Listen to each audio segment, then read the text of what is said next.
Okay, question 1. Figure 1 shows several stages of cell division in an organism. So, untuk soalan ni, macam saya kata dekat komen itu, dia hanya simply cakap cell division. So, kalau cell division, ada dua jenis cell division nak belajar, iaitu sama ada mitosis ataupun meiosis. So, both are referring to the word cell division. So, awak kena hati-hati sikit bila tengok gambar ni. So, jangan terus fixkan awak punya fikiran mitosis saja ataupun meiosis saja. It can be both. So, itu information pertama yang awak kena boleh understand from the question. Second, based on gambar ini, kita boleh nampak bahawa dalam ini dia bukannya lukis animal cell saja, tapi dia lukis animal cell dan juga plant cell. So, macam mana saya tahu? Kita boleh tengok based on two main criteria yang membezakan antara proses cell division di dalam animal cell dan juga di dalam plant cell, iaitu yang pertama adalah based on dia punya cell wall, ada ke tidak cell wall. So, kalau kamu nampak sel tu bersegi macam ni, maksudnya segi itu is because of the rigid cellulose cell wall. So, itu belajar dalam chapter 2 hari tu. So, sel C, sel E, D dan juga E ni adalah sel daripada plant cell. So, maksudnya cell division yang berlaku di dalam plant cell. So, itu clue yang pertama. Clue yang kedua kita nampak untuk sel A, C, D dan juga E ni, kita tengok dia punya dekat bahagian hujung ni, there are no centrioles. So, kalau tak ada centrioles, so itu another clue bahawa sel ini adalah melibatkan plant cell. Sebab kita tahu organel yang tak ada di dalam plant cell adalah centrioles. So, next kita move kepada untuk identify the different stages of cell division, mitosis ataupun meiosis di dalam gambar ini. So, paling senang untuk B dan juga C, ini paling simple untuk kita tahu dia stages apa. Iaitu yang B ni kita nampak ada bulatan kat sini, iaitu merujuk kepada nucleolus. Ini kita nampak nuclear membrane masih lagi belum disintegrate. So, kenapa saya kata dia belum disintegrate? Sebab dia adalah satu solid line dan masih bulat. So, kita clearly boleh nampak dia adalah nucleus yang belum disintegrate lagi di mereka punya nuclear membrane. Yang ketiga, di dalam nukleus itu yang surrounded by the nuclear membrane, kita tak nampak kromosom. So, kalau macam sel C ini kita nampak. So, this is the chromosome. So, bentuk kromosom tu adalah visible. Tapi untuk sel B, kromosom tu kita tak nampak. Dia masih lagi dalam bentuk yang kita panggil sebagai chromatin. Dan kita tahu chromatin adalah invisible. So, kita tak boleh nampak setiap satu structure of chromatin tersebut. So, kromosom yang invisible itulah kita panggil sebagai chromatin. So, in this case, maksudnya sel B ini adalah sel yang masih berada di dalam fasa interface. So, untuk the term cell division, dia punya stages untuk cell division merujuk kepada interface. So, B adalah interface. So, next kita tengok sel F pula. So, sel F ni lagi mudah sebab kita nampak dia baru nak buat cytokinesis. Kenapa saya kata cytokinesis? Sebab saya nampak kat sini ada formation of cleavage furrow. So, kenapa saya kata dia cleavage furrow dan bukannya cell plate? Sebab ini adalah animal cell. Kenapa saya kata dia animal cell? Sebab saya tak nampak ada cell wall. So, untuk sel F ni merujuk kepada cell division yang melibatkan animal cell. And then stage mana? So, dia adalah cytokinesis dan juga telophase. So, kenapa telophase? Sebab kat sini saya nampak dalam sel yang sama sudah ada dua nukleus yang terbentuk. So, maksudnya nuclear envelope sudah mula untuk reform, terbentuk semula ataupun reappear. Dan kita akan dapat two new daughter nucleus.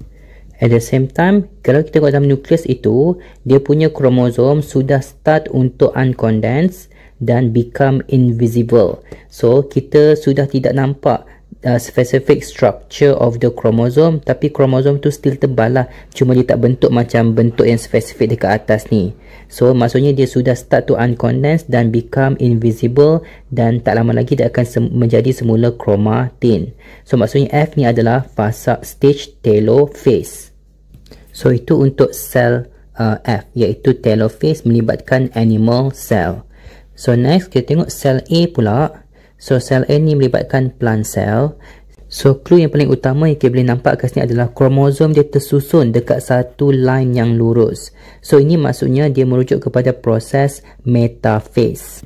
Iaitu we can see that the chromosome sekarang tengah align on the metaphase plate, iaitu dia tersusun cantik je dekat garisan tengah ni dalam satu garisan. Sekarang meaning that the cell is in metaphase of cell division. Okay, so next kita kena decide adakah ini metaphase of mitosis ke metaphase of meiosis. Kenapa? Sebab tadi saya kata ini dalam soalan ni dia cuma kata cell division. So cell division tu boleh merujuk kepada mitosis ataupun meiosis. So kita tak boleh simply cakap dia metaphase saja. So kena bagi tahu metaphase of mitosis ke metaphase of meiosis ke. Kalau meiosis pula kena cakap metaphase 1 ke metaphase 2, meiosis 1 ke meiosis 2. Okay, so macam mana kita nak decide? Ini yang pentingnya kita tengok bentuk of the chromosome. So dalam image ni kita nampak ada 4 kromosom, tetapi ada 2 bentuk yang berbeza. So this is the first shape, iaitu besar, and then kita nampak ada 2 lagi yang kecil, smaller size kromosom. So kromosom nombor 1 dan nombor 2 ni adalah kromosom yang homologous. Kromosom yang nombor 3 dan nombor 4 ni adalah yang homologous sesama mereka. So ada 4 total kromosom, tetapi ada 2 pasangan, okay, iaitu pasangan 1 dengan 2 dan juga pasangan 3 dengan 4. So itu yang pertama kita nampak based on bentuk, okay, iaitu kita nampak dia adalah sepasang sebenarnya. So itu clue yang pertama. Clue yang kedua adalah kita nampak pasangan itu tidak membuat bivalent. So kalau bukan bivalent, no bivalent yang align on the metaphase plate, so ini bukannya metaphase 1 of meiosis 1. So maksudnya sel ini merujuk kepada sel yang sedang undergoing proses mitosis dan bukannya meiosis. So untuk sel A, kalau ditanya stage apa, awak kena cakap dia adalah metaphase of mitosis. So untuk soalan ni awak kena cakap metaphase of mitosis. Kalau tak cakap, dia boleh merujuk kepada meiosis juga. Sedangkan sel ini specifically jelas merujuk kepada proses yang melibatkan mitosis, bukannya meiosis. Semuanya because kita tak nampak bivalent. Yang kita nampak adalah individual kromosom yang align on the metaphase plate. Dan nampak juga homologous kromosom, for example nombor 3 dengan 4 ni, mereka homologous tapi mereka tidak membuat pasangan, mereka tidak form bivalent. So itu tandanya mereka tidak buat proses synapsis yang biasanya berlaku semasa prophase 1. So sel ini tidak undergoing prophase 1, so dia tidak undergoing meiosis. So individual chromosome align on the metaphase plate, itu merujuk kepada metaphase of mitosis. So ingat bila kamu tengok kromosom ini, make sure awak identify dulu, adakah mereka masih lagi dalam bentuk pasangan? Maksud saya, adakah mereka mempunyai bentuk yang sama? For example 1 dengan 2 ni bentuk sama ataupun saiz sama, 3 dengan 4 ni adalah saiz yang sama. Okay, next untuk C ni pula. So C ni yang kita nampak centromere sudah split. So once the centromere split, so each of the chromosome only have one chromatid saja. So tadi saya lukis satu kromosom ni ada satu je dia punya chromatids, bukannya dia ada 2 chromatids, ada satu saja. So itu bukti bahawa centromere sudah split. And then kita nampak the chromosome move to the opposite pole. So in this case ada yang bergerak ke sebelah kanan, ada yang bergerak ke sebelah kiri. So itu opposite pole of the cell, kutub yang bertentangan. So movement ini and then diikuti dengan point kita nampak iaitu centromere split. So itu merujuk kepada sel ini sedang undergoing anaphase. Tapi ingat, kena decide pula anaphase ini merujuk kepada anaphase of mitosis ke ataupun anaphase of meiosis, anaphase 1 ataupun anaphase 2.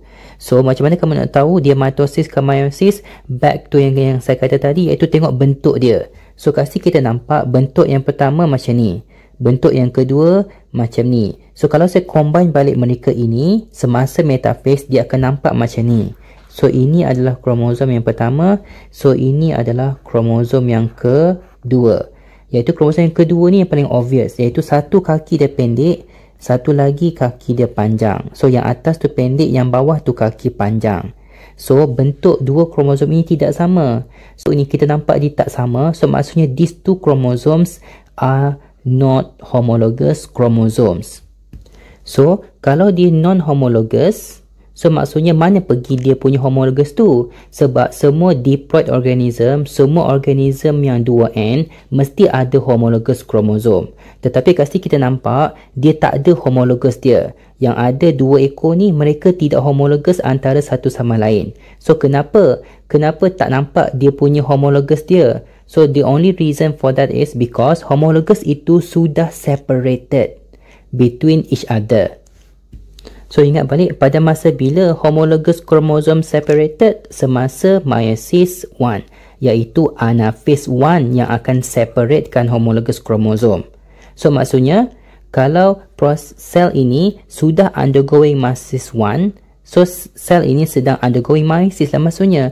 So ini adalah anaphase of meiosis. Tetapi anaphase mana? Anaphase 2 of meiosis. Sebab kita tahu semasa anaphase 2, centromere split dan kromosom move to the opposite pole. Tetapi kalau di anaphase 1, centromere tidak split. Yang split adalah bivalent ataupun homologous kromosom yang split semasa anaphase 1, separated semasa anaphase 1. Kat sini kita tak nampak bivalent yang separated, yang kita nampak centromere yang split. So dia adalah anaphase 2. Okay. So nampak tak pentingnya kita tengok bentuk kromosom itu untuk tahu dia melibatkan proses meiosis ke mitosis. So kalau kamu nampak ada 2 kromosom yang mempunyai bentuk dan shape size yang sama, maksudnya homologous kromosom itu belum lagi separated. So dia belum lagi undergoing meiosis. So dia masih lagi dalam bentuk mitosis. Tetapi kalau sudah macam ni, separuh pair dia tu sudah hilang, maksudnya separuh pair itu sudah separated semasa meiosis 1. So kalau dah undergo meiosis 1, so sekarang dia berada dekat proses meiosis 2, iaitu anaphase 2. So sel C ni adalah anaphase 2 of meiosis. So cakap macam ni baru jawapan awak lengkap, anaphase 2 of meiosis 2. Seterusnya untuk sel D pula. So untuk sel D ni, okay, so macam sekali tadi, tengok dulu shape dia, iaitu shape dia yang kita nampak masih lagi ada pasangan. So yang ini sama shape dengan sini. So yang ini sama shape dengan sini. Tetapi yang ini pula, yang ini, mereka semua sama shape. So maksudnya kromosom sekarang, dia punya homologous kromosom tu belum separated. Okay.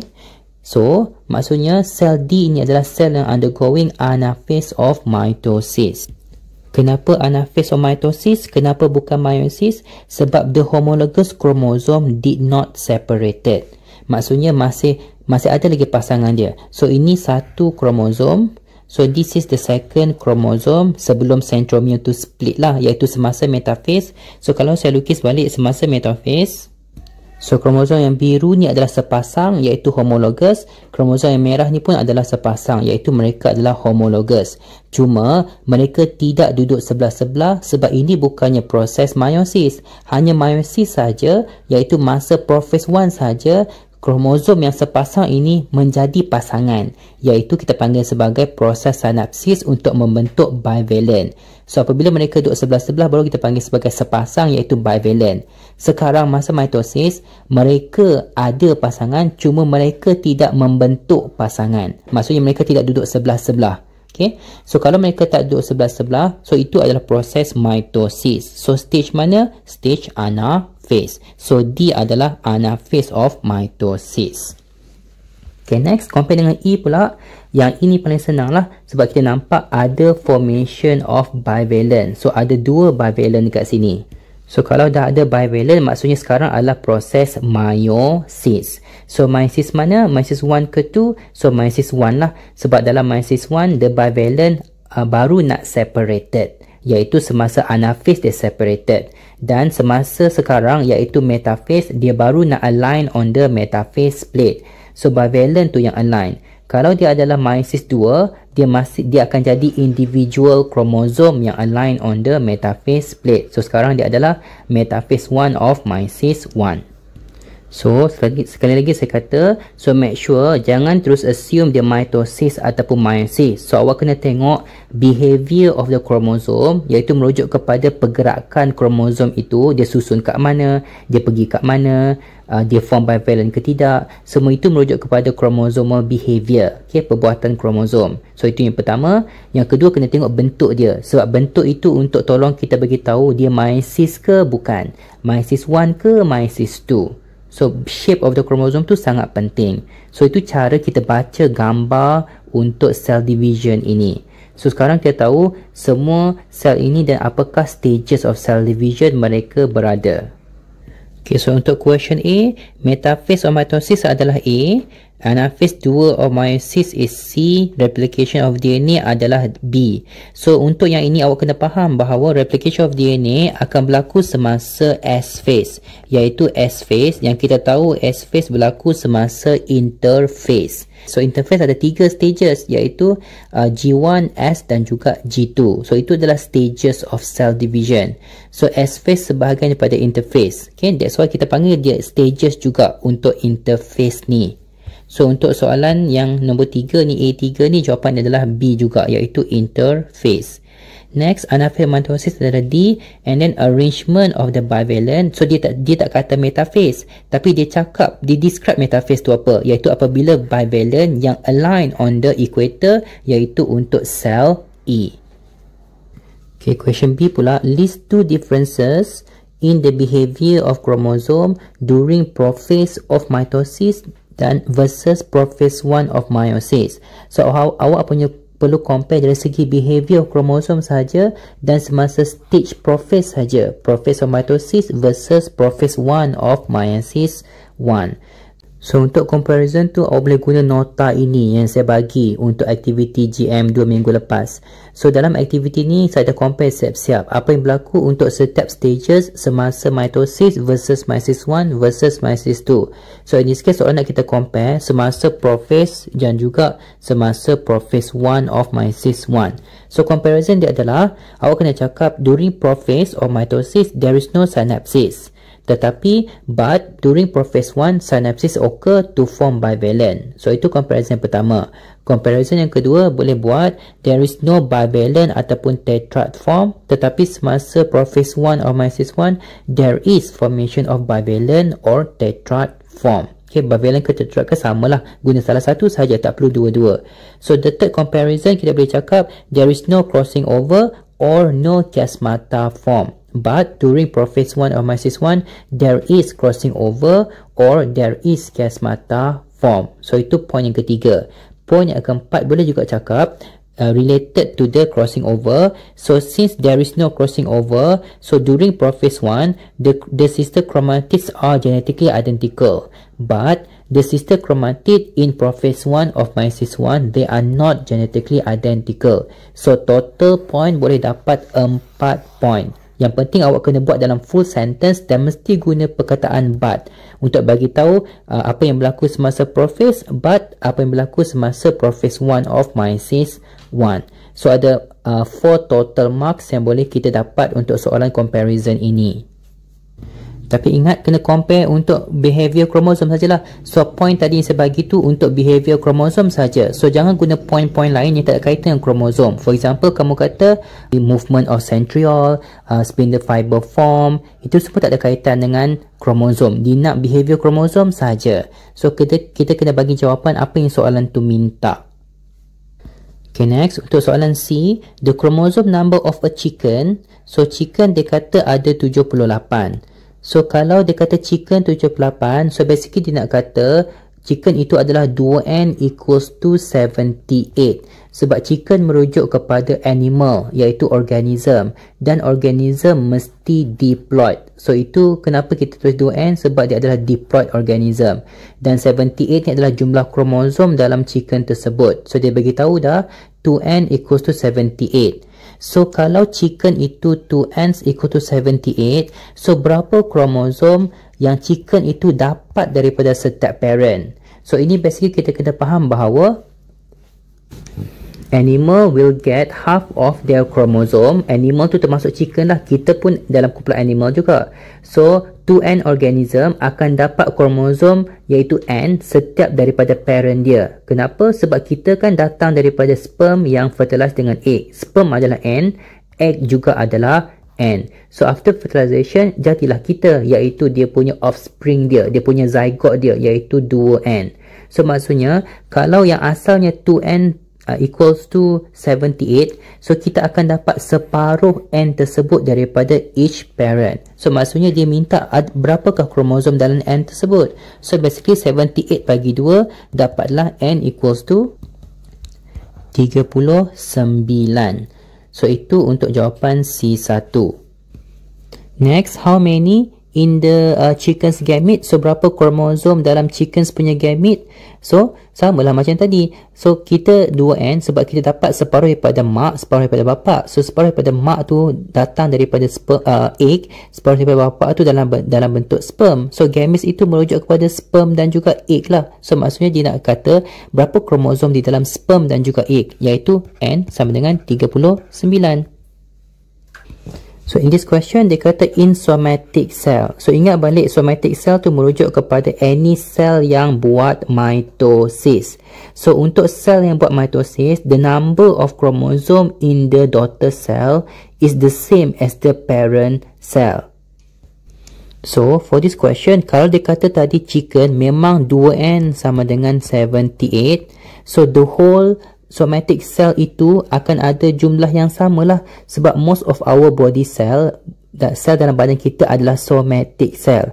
Hanya sel yang akan buat gamete saja yang akan boleh buat meiosis dan produce half the number of chromosome di dalam sperm dan juga egg.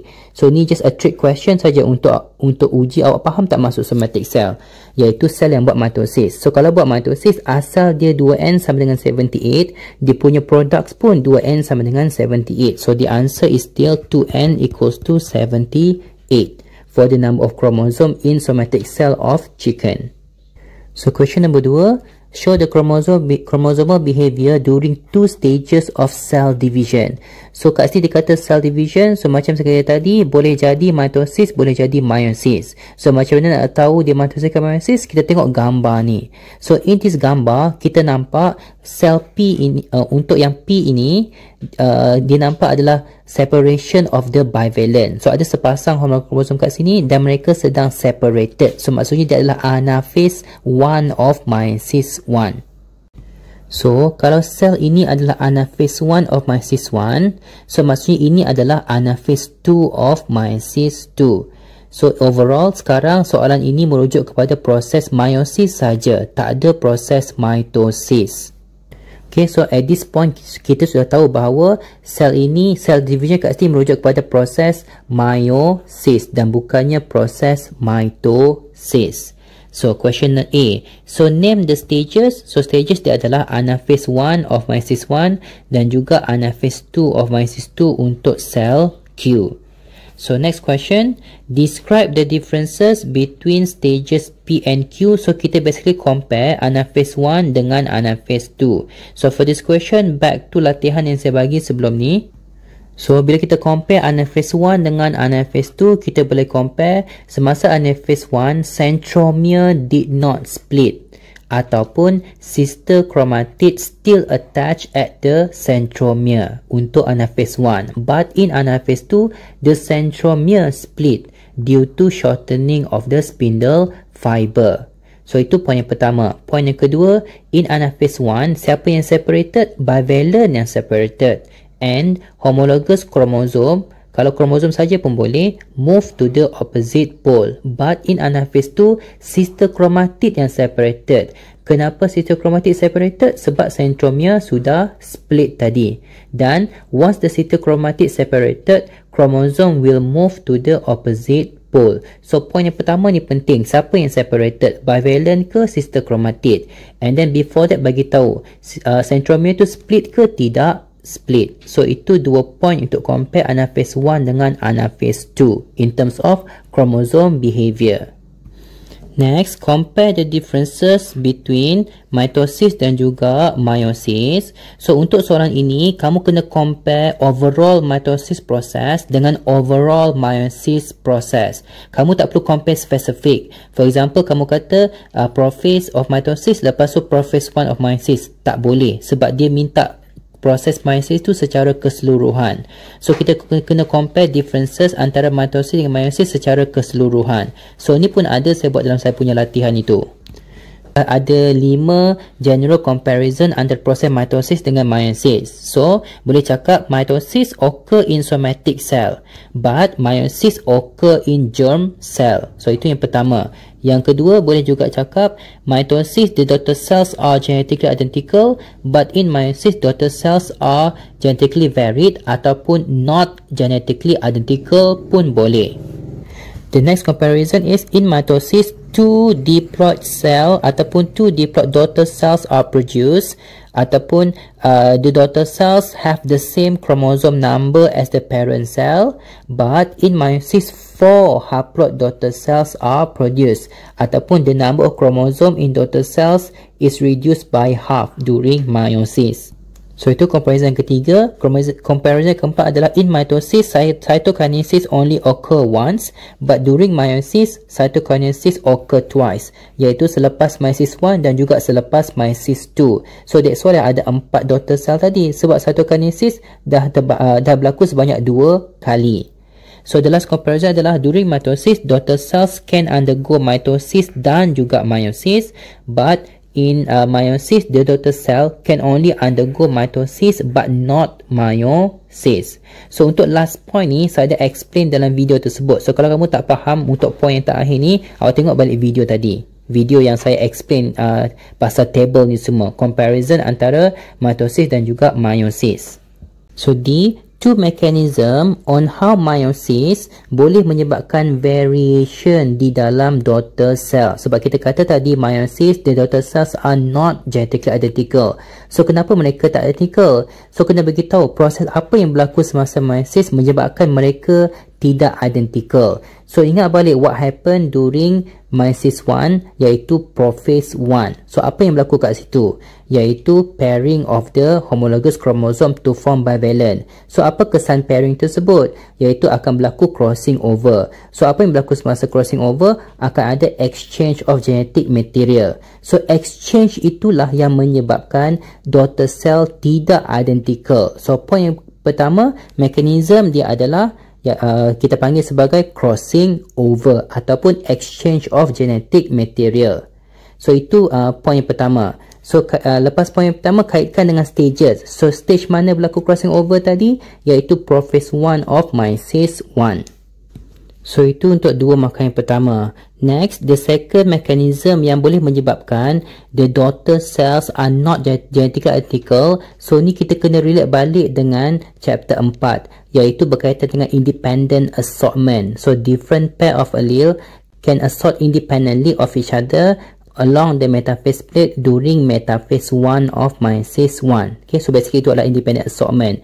So, itu pun another reason, the second reason ataupun the second mechanism that leads to variation, iaitu independent assortment. So, jawab semua ni baru kamu dapat 4 markah. So, in terms of genetic variation, so ini awak kena sentiasa ingat. So, ada dua reason saja kenapa ada variation yang disebabkan oleh proses meiosis, iaitu crossing over yang berlaku semasa proses prophase 1 dan juga independent assortment yang berlaku semasa metaphase 1. So, independent assortment yang awak dah belajar dalam chapter 4, iaitu untuk dihybrid punya Mendelian law. Okay, question 3. Figure 3 shows chromosome behavior at different stages of cell division. So kat sini pun sama. So, asalkan dia kata cell division, so mungkin merujuk kepada proses meiosis ataupun proses mitosis. So, kita kena look at the diagram to know which type of cell division yang soalan ini sedang refers to. Okay, so tengok figure A dahulu. So, untuk figure A ni kita nampak ada dua size yang berbeza, iaitu for this chromosome and this chromosome, mereka ada sama size. Dan macam saya kata sebelum ni, kalau mereka sama size, itu clue bahawa mereka ini adalah homologous chromosome. Tetapi dekat sini kita nampak, walaupun mereka homologous, mereka tidak berpasangan. Mereka tidak duduk sebelah-sebelah, yang kita panggil sebagai bivalent. So, apabila homologous kromosom tidak form bivalent, maksudnya tak ada proses synapsis. So, kalau tak ada proses synapsis, maksudnya sel ini tidak undergoing meiosis. So, maksudnya at this point, they are undergoing process mitosis. So, which stage of mitosis sekarang sel ini berada? So, kita nampak kromosom dia bersusun dekat metaphase plate, iaitu equator of the cell. Walaupun kat sini kamu nampak dia belum lagi sampai dekat betul tengah-tengah, tapi at least 3 lagi yang lain ni sudah lebih kurang at the equator of the cell. Meaning that cell ini sekarang pada stage metaphase of mitosis. So, cell A is metaphase of mitosis. Next, for cell B pula. So again, always start with identifying the size ataupun shape of the chromosome. So kat sini kita nampak kromosom di bawah ini dengan kromosom yang di atas ini, size mereka tidak sama. Maksudnya kromosom nombor 1 dengan nombor 2, they are non-homologous chromosome. So, kalau mereka non-homologous kromosom, mana perginya dia punya homologous kromosom tersebut? So, maksudnya dia punya homologous dia, pasangan homologous dia sudah terpisah. So, pada masa bila homologous kromosom terpisah, iaitu semasa meiosis 1, iaitu semasa anaphase 1. So, maksudnya sel B ini sudah undergoing meiosis 1. Sekarang dia sudah masuk fasa anaphase 2 dan juga meiosis 2. Okay, so ingat, always tengok bentuk kromosom dahulu. Kalau soalan itu tidak specifically says that it refers to what type of cell division, mitosis ke meiosis. Kalau dia memang dah specifically cakap ini mitosis ataupun ini meiosis, so kita tak perlu tengok bentuk tu lah. Tapi kalau dia tak cakap macam ni, so kita kena decide mitosis ke meiosis based on the shape ataupun the size of the chromosome yang kita nampak in the diagram. So, itu jawapan untuk A1. And then A2 pula, describe briefly chromosomal behavior. Again, kalau soalan minta pasal chromosomal behavior saja, so kena bagi tahu apa yang kita nampak di dalam stage tersebut in terms of chromosomal behavior sahaja. Jangan cerita pasal benda lain. So, in this case, dia adalah metaphase of mitosis. So, kena cakap behavior of chromosome untuk metaphase of mitosis. Iaitu kita nampak in the diagram, during metaphase of mitosis, the individual chromosome align on the metaphase plate. So, itu sahaja jawapan dia. Mesti cakap individual chromosome sebab bukannya bivalent yang align on the metaphase plate dalam case metaphase 1 of meiosis 1. So, itu untuk A2. Next question, how many chromosomes that each daughter cell? So, dia kata daughter cell maksudnya dia merujuk apabila proses di atas ni sudah lengkap. Bukannya sekarang, tetapi at the end of process, iaitu bila sudah ada daughter cell. Selepas satu kinesis berlaku, untuk cell B, when the cell division has completed. So, how many, berapakah kromosom yang akan ada di dalam daughter cell? Kita just split the cell into half. So, ni akan jadi satu daughter cell, ini akan jadi another daughter cell. And then kita simply kira lah berapa daughter cell yang berapa kromosom yang kita nampak di dalam setiap daughter cell tersebut. So, how many kromosom? Sel sebelah kiri ni akan ada 2, sel sebelah kanan itu pun akan ada 2.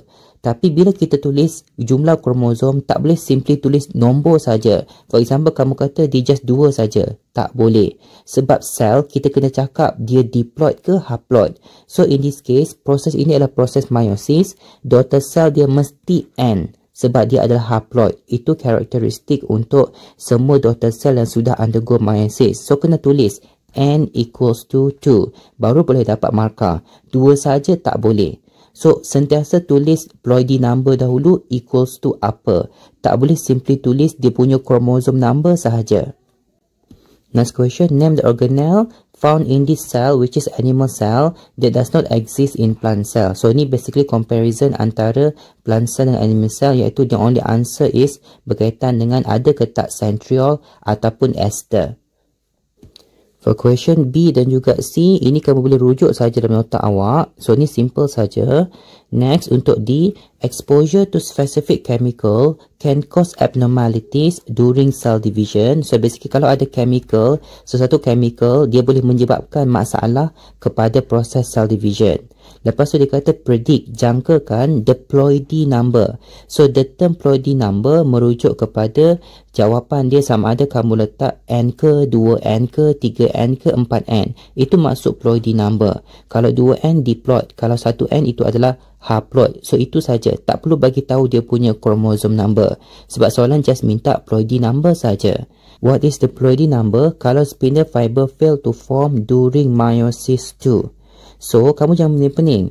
Kita kena ingat dia punya konsep saja, iaitu chromosome number akan menjadi iaitu Ploidy number akan reduce by half selepas proses meiosis 1. So, kita faham konsep saja, iaitu semasa meiosis 1, sel yang 2N akan jadi N. Tetapi daripada satu parent cell menjadi 2 daughter cell. Untuk meiosis 2, daripada N dia akan kekal juga N. Cuma yang berbezanya adalah daripada 2 daughter cell menjadi 4 daughter cell. So ini overall processes yang penting yang awak kena faham untuk proses meiosis. So yang kena awak ingat adalah kalau tak ada spindle fiber, meiosis proses itu tak boleh continue, dia akan stop. So for this question dia kata meiosis 2 yang tak ada spindle fiber. So meiosis 1 masih ada lagi spindle fiber. So yang tak boleh berlaku adalah proses meiosis 2. So kalau proses ini tidak boleh berlaku, so apakah Ploidy number in the daughter cell? So sekarang kita nampak meiosis 1 masih boleh berlaku. So maksudnya for this question, the Ploidy number in the daughter cell adalah N. Sebab masa meiosis 1 yang akan reducekan Ploidy number daripada diploid kepada haploid. So kat sini kamu hanya perlu jawab haploid sahaja, ataupun kamu boleh jawab N pun boleh. N sahaja.